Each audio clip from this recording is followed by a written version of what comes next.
grand-chose pour que celle-ci soit ébranlée. Mais je connais... Beaucoup de pasteurs ont peur même d'envoyer leurs fidèles dans des écoles théologiques parce que vous entrez chrétien, vous sortez païen.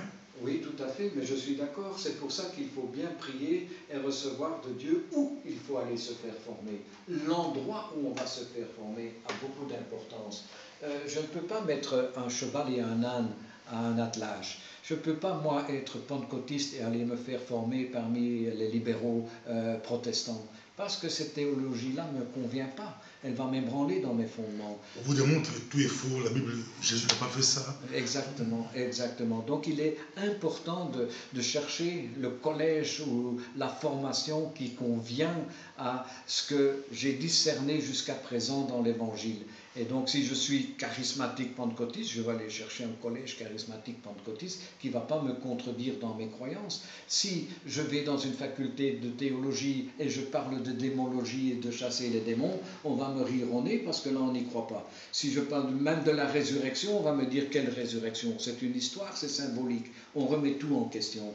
Par conséquent, je ne peux pas avancer sans m'abuser moi-même, sans me tromper moi-même, sans me mentir à moi-même. Donc non, je ne peux pas. Je conseille en tout cas aux gens de bien réfléchir et de prier où ils doivent se former. Merci beaucoup. Parlons un peu de Annette. Donc, vous êtes responsable, l'un des responsables du réseau Annette. Vous travaillez dans une direction collégiale, mais c'est vous qui êtes le leader principal.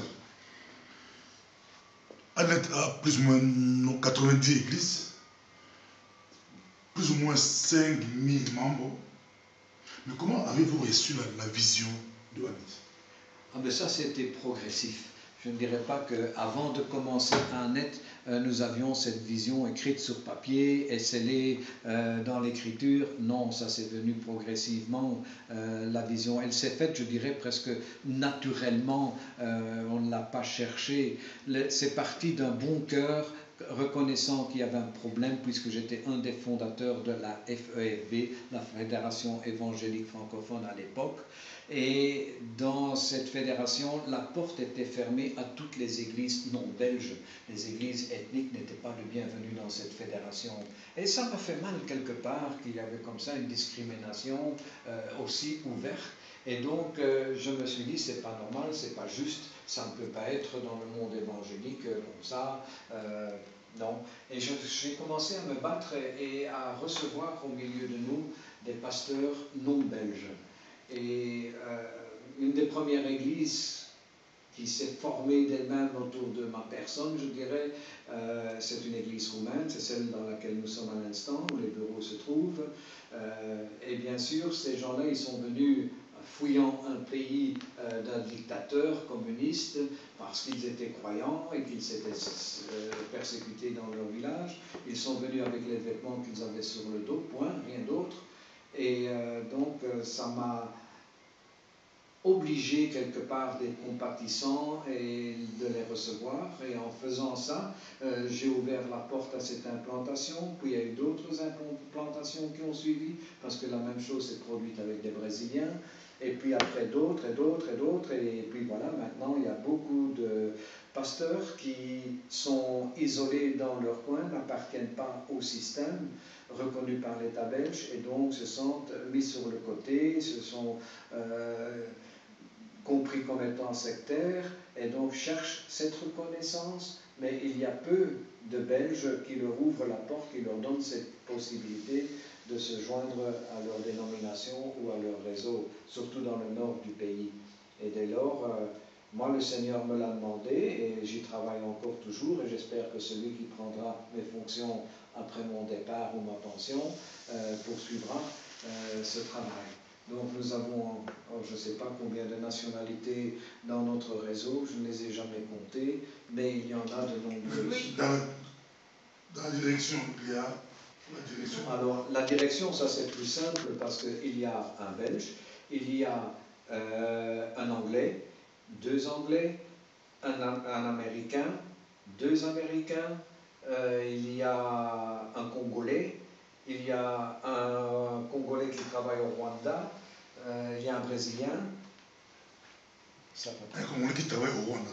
Non, non, un Congolais qui travaille parmi les Rwandais en Belgique. Ah, il est Congolais qui travaille parmi les Rwandais en Belgique. Oui, parce qu'il y a une grande tension entre le Rwanda et le Congo, surtout Dieu leur donne la vision du travail parmi les Rwandais. dans un esprit de réconciliation, dans un esprit d'entente et de réunification. Il n'y a pas de Rwandais ou de Congolais, il y a des enfants de Dieu, quelle que soit leur appartenance. Donc il travaille dans ce domaine-là, c'est le pasteur Bienvenu, mais il y en a d'autres qui Nous travaillent. saluons le pasteur Bienvenu. On aura besoin du pasteur Bienvenu au micro du pasteur Bobo pour expliquer un peu sa mission, sa vision Amen. par rapport à ce qu'il fait parmi notre communauté. Amen. Et donc, ça, c'est un peu comment il s'est fait que toutes ces églises d'appartenance étrangère se sont retrouvées dans notre réseau. Tout simplement par une compassion, par un désir de pouvoir les recevoir et les aider surtout, parce que la Belgique est un pays très compliqué administrativement. Pour une simple question, il faut des tonnes de papier à remplir, donc administrativement c'est lourd, et celui qui vient de Lodja, au milieu de l'Afrique, et qui veut devenir pasteur ici, ben oui, c'est compliqué. Donc le Seigneur m'a permis de me rendre là-bas, de comprendre d'où ils viennent, et ça me permet aussi avoir un grand cœur. Vous étiez à Lodja? Oui, j'étais à Lodja. Jusqu'à Lodja? Oui, jusqu'à Lodja, bien sûr. Et nous avons des missionnaires à Lodja, pasteur Pierre et son épouse. Donc, gloire à Dieu. Oui, donc le pasteur Raymond était jusqu'à Lodja. Vous qui prêchez qu'à Bruxelles, tenez compte. Oh, mais j'ai été à Lubumbashi, j'ai été à Lubumbashi, à Kinshasa. Et surtout dans les grands lacs, Bukavu, Goma, oui, j'ai fait tout ça. Oui, oui. Et beaucoup de pays africains aussi?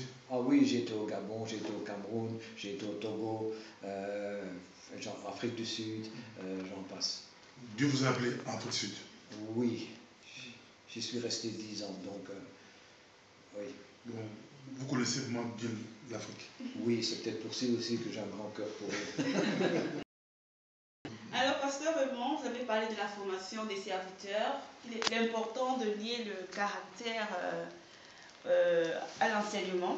Donc, nous terminons par ça. Et quelle est la mission d'Annette par rapport à cela, par rapport à la formation, l'encadrement des serviteurs? Mais nous offrons un cours qui s'appelle le cours EFRA, et là je me sens tout à fait à l'aise de dire à ma sœur Hélène, tu peux mieux en parler que moi parce que c'est elle qui administre cette école de formation, et c'est un cours qui existe depuis 1984. Donc ce n'est pas né d'hier ce cours de formation, il a d'abord été en France, parmi toutes les églises de réveil qui se sont assemblées du nord de la France et de la Belgique pour former un cours qui n'existait pas à l'époque, et un cours basé, d'une école de formation charismatique pour les églises évangéliques. Et donc ce cours se donnait à Saint-Quentin, et puis a déménagé Saint-Quentin à Poursuis. Ce cours existe toujours également à Saint-Quentin et existe aussi maintenant à Bruxelles dans nos églises de Annette. Donc, Hélène, tu peux parler du cours EFRA? Oui, ça c'est bon. Nous bénissons notre Dieu. Je ne sais pas si rapidement, tu peux parler du cours EFRA. Voilà, je me suis retrouvée du côté de journalisme, mais je parlerai du cours EFRA dont j'administre aussi. Je suis dans la coordination de l'administration. Alors, nous avons le cours EFRA. Voici une brochure équipée pour mieux servir. Le cours EFRA, en fait, c'est deux cursus, en fait, un court et un long. Le cours, c'est une formation de 2 ans, au bout de laquelle on a un certificat et il y a des modifications qui seront apportées. Il y aura un examen à la fin et on reçoit son certificat. Il faut aussi un nombre de présence. Et la formation longue qui est universitaire, nous sommes ralliés en fait à l'université UNIFIL au Brésil, donc c'est vraiment un diplôme international. Elle se fait sur 4 ans. À la fin, on a une licence BA, l'équivalent d'un bachelier. Cette formation a été étudiée, donc on a pu essayer de voir ce qui était meilleur pour les hommes de Dieu, des hommes de famille, parce que ce n'est pas facile de trouver un cours et aller tous les jours de lundi au vendredi. Alors cette formation se fait un week-end par mois, et c'est l'étudiant qui doit vraiment fournir beaucoup de travail. Donc ça l'aide à être ouvert, en fait, libre, mais non, il y a beaucoup de travail à fournir parce que moi, je suis passée par ce cours. Au début, ça allait d'être léger, mais après, si on accumule, c'est vraiment lourd. Donc voilà, c'est une formation. J'encourage tout le monde, je sors de là et je vois les bénéfices de cette formation. Je n'ai pas encore fini, je suis encore, disons, j'ai eu mon certificat, mais je dois encore passer mon mémoire. Mais après tant d'années, j'ai commencé par la formation courte, dont j'ai fait 2 années. Et par la suite, j'ai fait l'université 4 ans, donc je suis l'un des étudiants capables de parler du bienfait de cette formation. Donc j'encourage tout le monde, tous ceux qui sont intéressés, soit à connecter avec le micro du pasteur Bobo, ou à essayer de trouver les bureaux d'Annette pour s'informer pour ce cours. L'adresse du bureau d'Annette, c'est où? C'est à la rue Stéphanie 107. À 1020, métro Boustal, donc juste la rue des Trams 94, dans la rue Stéphanie 107, les bureaux d'Annette. Voilà. Le numéro de téléphone? Le numéro de téléphone, c'est 02 420 17 14. Dans les jours de permanence, c'est le mardi et le jeudi. Donc, vous pouvez nous joindre à ce numéro et on vous donnera toutes les informations que vous avez besoin. Donc, voilà, merci à vous. Ça, c'est pour les cours EFRA. Pour les cours EFRA Annette. Donc, EFRA, c'est l'école de formation des responsables de Annette. Voilà. Merci beaucoup. Ça a été un plaisir pour nous d'avoir l'apôtre Raymond Van de Pout. On a reçu beaucoup d'appels à travers le monde pour qu'il puisse repasser. Je crois qu'il va encore repasser dans d'autres émissions pour nous expliquer des choses. On était très contents. Nous saluons le pasteur Barli Bara. Tu as écouté l'apôtre Van de Pout, pasteur de Montréal, le pasteur Serge de Montréal, beaucoup de bonjours, pasteur Déma de Londres. Vous avez écouté le pasteur Van de Pout, nous vous disons merci. Si vous voulez contacter le micro du pasteur Bobo, c'est facile, c'est 0032 472 395 232.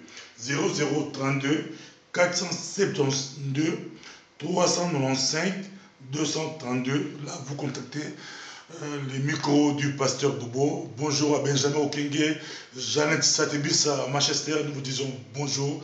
Bonjour aussi à pasteur Otto qui n'est pas aujourd'hui avec nous ici. Nous disons bonjour au pasteur Otto. Bonjour à notre bien-aimé, le pasteur Harry Debom qui filme. Il est missionnaire flamand. Nous te disons beaucoup de bonjour. Bonjour à tous. Que Dieu vous bénisse. Est-ce que vous avez un dernier mot? Non, juste à nous revoir et à bientôt. C'est un plaisir de pouvoir partager mon expérience avec chacun d'entre vous. Que le Seigneur vous bénisse et que, oui, vous soyez prospères et faites du bon travail. Amen. Merci beaucoup. Vous êtes pasteur, évangéliste. Vous avez une vision multiraciale. N'hésitez pas à contacter le micro du pasteur Bobo. Vous avez un message. Vous êtes docteur, enseignant, homme de Dieu. Contactez-nous et nous sommes là à votre disposition. Beaucoup plus servir l'église, corps de Christ, l'église multiraciale, multiculturelle. Merci beaucoup. Que Dieu vous bénisse. Au revoir à tous. Au revoir. Au revoir. Au revoir.